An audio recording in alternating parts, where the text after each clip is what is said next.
Die ANC, wat heiliglik die oorheersende gedeelte van die regering van nasionale eenheid is nie hierdie tipe van behandeling gewoond nie.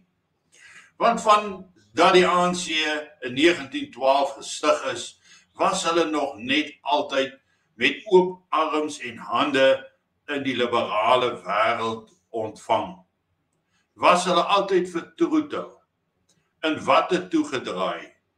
Het geen westerse joernalis ooit 'n enkele slegte woord oor hulle geskryf nie.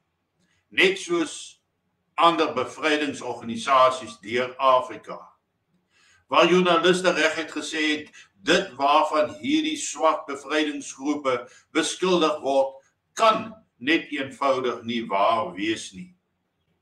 Nou, ons ken die geskiedenis van geweld wat die ANC gevolg het deur die jare.